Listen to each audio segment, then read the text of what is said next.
Bab 1882. Memperhitungkan partai Jihuo. Tentu tidak ada yang kebetulan di dunia ini. Jadi Eric Qin yakin bahwa Huo Rong pasti ada di komplek ini.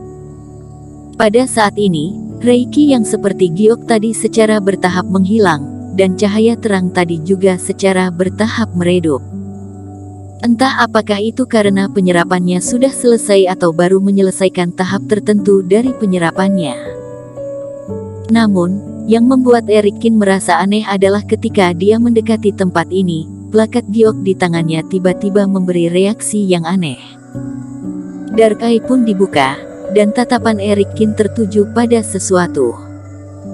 Tampak bahwa ada banyak aliran aura yang tidak terlihat mata dari plakat giok itu, berpadu dengan formasi yang ada di depannya. Apakah plakat giok ini adalah kunci untuk membuka gerbang rumah ini? Eric Qin sedikit terkejut, tetapi juga sedikit bingung. Tidak mungkin hanya kebetulan, kan? Rumah besar yang diterobos partai Jihuo ternyata adalah punya pemilik plakat giok ini.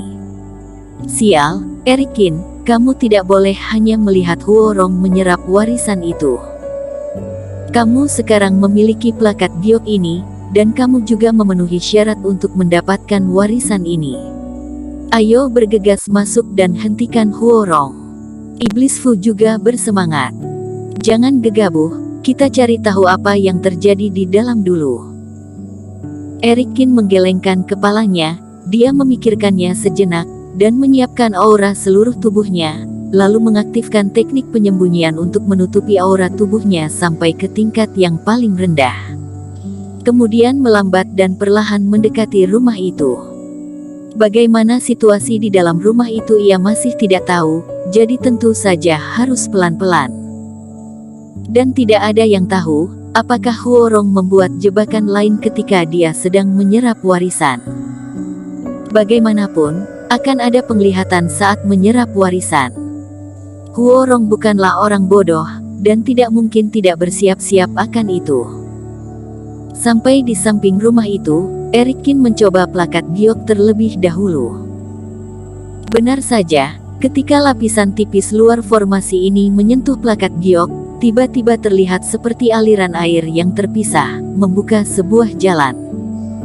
Ini juga menunjukkan bahwa tebakannya benar. Setelah dipikir-pikir, Eric Qin tidak langsung masuk dari gerbang, tapi setelah membuka formasi itu, dia langsung melompat ke dalam melalui dinding pembatas. Di dalamnya, tampak Tan Lin dan 5 lainnya duduk berdampingan, menjadi pelindung bagi Huo Rong. Tiba-tiba, ekspresi Tan Lin berubah, dan dia tiba-tiba melihat ke arah depan. Ada apa? Huo Yue bertanya setelah melihat ini. Nona, sepertinya aku baru saja mendengar sesuatu, sepertinya bukan masalah besar. Tapi untuk berjaga-jaga, lebih baik untuk pergi dan memeriksanya. Tan Lin tersenyum sedikit dan melirik ketiga bawahannya itu. Mereka bertiga mengerti, segera berdiri, dan menuju ke tempat yang dikatakan Tan Lin. Benar, kamu benar. Selama penyerapan warisan kakakku, dia akan menaruh seluruh pikirannya pada hal itu, dan tidak boleh diganggu oleh apapun, Huo Yue juga berkata dengan serius. Nona, jangan khawatir, rumah besar ini bisa dimasuki hanya karena kerja keras partai Jihuo selama ribuan tahun. Hanya kami yang mampu, sekte lain sama sekali tidak memiliki kemampuan ini. Menurutku, mungkin itu hanya suara artefak kuno dari bangunan ini yang jatuh atau miring, ini kejadian yang biasa. Pria tua itu tertawa. Ada yang datang. Begitu dia mendarat, Eric Qin bahkan belum melakukan apa-apa, lalu ia menyadari bahwa ada yang mendekat. Begitu dia bergerak, dia langsung melangkah ke formasi.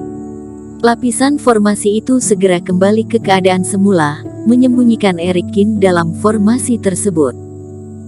Setelah itu, Eric Qin melihat 3 kultivator berpakaian hitam terbang dari belakang dan mendarat di tempat dia mendarat sebelumnya. Mereka bertiga berwajah dingin, dan kultivasi mereka semua adalah fase transendensi peringkat 9. Setelah mereka mendarat di sini, mereka terus menyebarkan kerohanian mereka dan melihat sekeliling. Ketiga orang ini sepertinya kultivator yang baru datang. Di balik formasi, Erikin memperhatikan mereka bertiga dengan sedikit terkejut. Dia tidak menggunakan Reiki, dan dia menjaga agar tetap tenang supaya tidak diperhatikan oleh pihak lain. Setelah memperhatikan wajah ketiganya, Erikin dapat memastikan bahwa dia memang belum pernah melihat ketiganya. Dengan kata lain, Partai Jihuo ternyata dapat membawa orang masuk ke dalamnya dengan cara lain.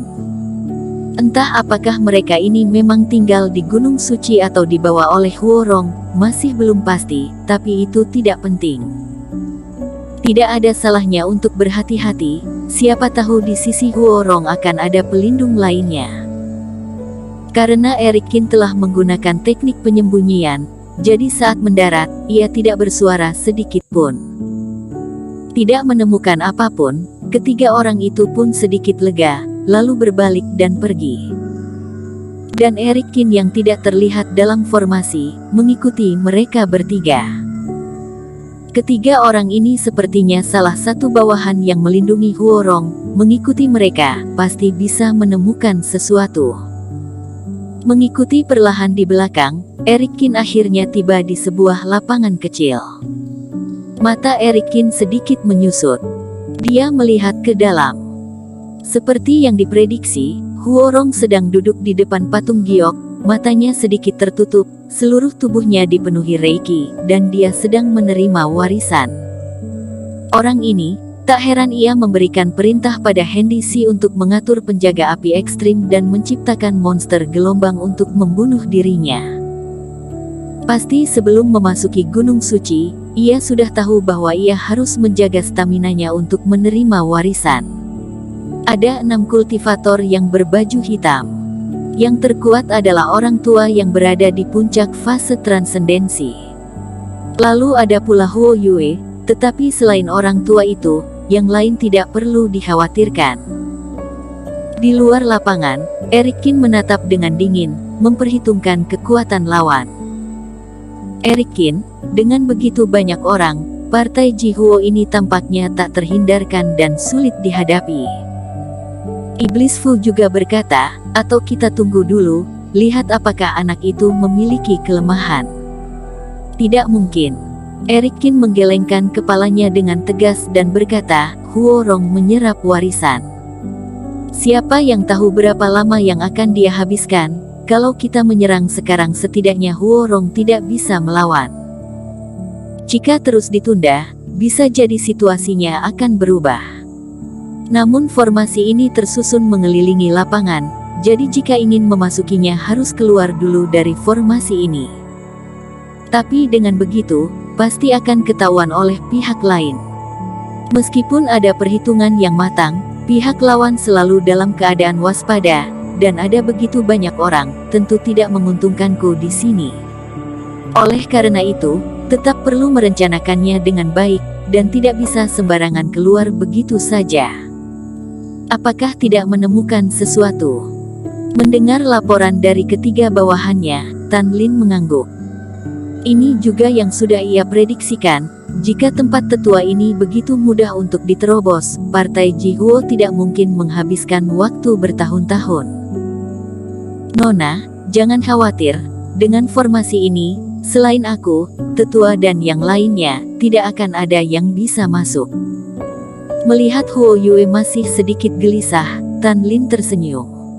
Apakah tempat ini, selain formasi kalian, tidak ada lagi cara lain untuk menerobosnya? Huo Yue bertanya dengan rasa ingin tahu. Kalaupun ada jalan, hanya ada satu, yaitu menemukan token tempat ini, tetapi Sekte Suci Abadi telah hancur, jangankan tokennya, tetua tempat ini telah dibantai, tidak ada yang tersisa. Tan Lin tersenyum percaya diri. Jadi Nona, sekarang kamu bisa tenang.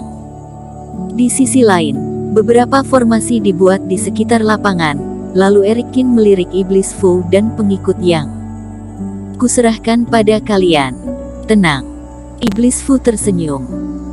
Namun, pengikut yang menjadi pucat, Dia hanyalah roh energi yang di fase transendensi pertengahan, tetapi kultivator yang harus dihadapi, paling rendah adalah fase transendensi peringkat 9 ke atas. Bersambung.